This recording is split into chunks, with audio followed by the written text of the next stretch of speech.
Silakan klik tombol subscribe dan aktifkan notifikasi pada tombol lonceng supaya tidak tertinggal video seputar misteri dan pembahasan menarik lainnya, dan klik tombol like juga jika sahabat menyukai video ini.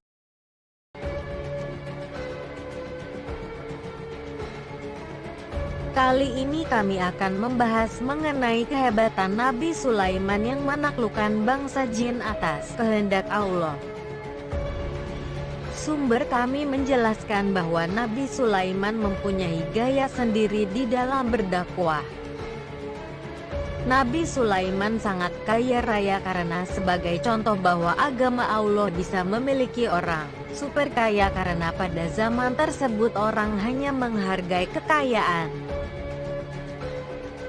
Bangsa jin tidak memiliki teknologi canggih seperti manusia, oleh karena itu bangsa jin bisa ditaklukkan oleh Nabi Sulaiman atas kehendak Allah.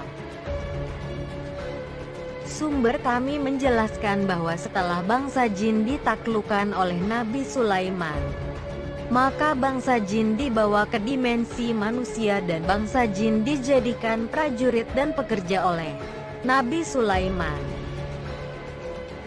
Menurut penjelasan sumber kami, bangsa jin sebenarnya dibawa masuk ke dimensi manusia oleh Nabi Sulaiman. Pada zaman dulu Nabi Sulaiman dengan energi yang sangat besar mampu membawa lebih dari 100 kerajaan jin ke dimensi manusia.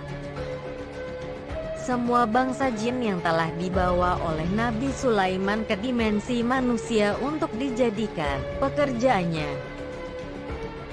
Setelah Nabi Sulaiman meninggal, maka masih tersisa energi selama 100 tahun lebih bagi bangsa jin untuk tinggal di dimensi manusia.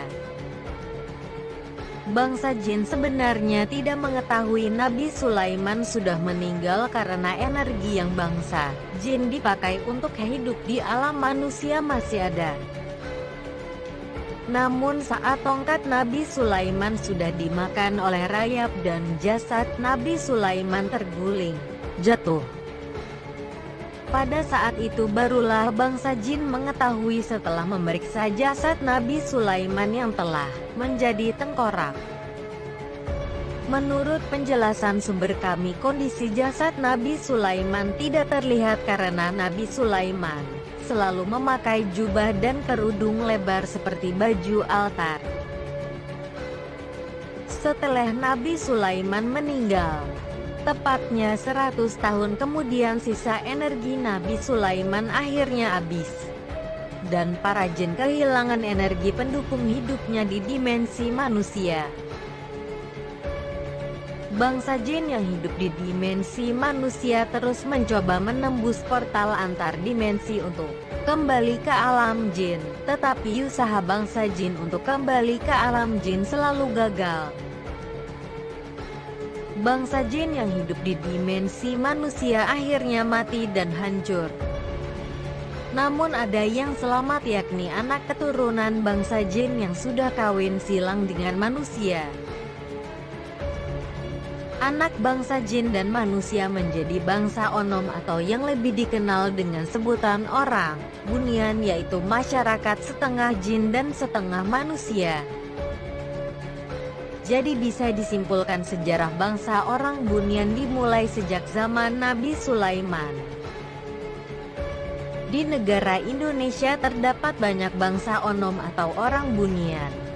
Di negara lain juga terdapat orang Bunian dan mereka membentuk masyarakat sendiri. Orang Bunian bisa selamat karena blasteran antara bangsa jin dan manusia.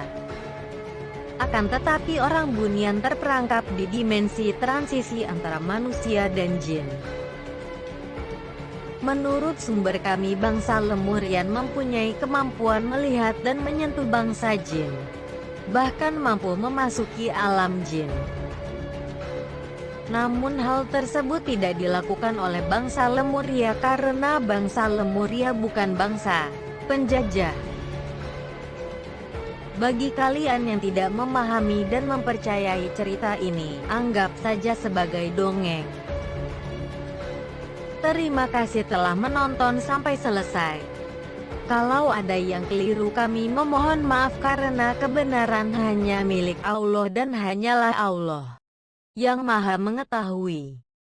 Silakan klik tombol subscribe dan aktifkan notifikasi pada tombol lonceng supaya tidak tertinggal video seputar misteri dan pembahasan menarik lainnya, dan klik tombol like juga jika sahabat menyukai video ini.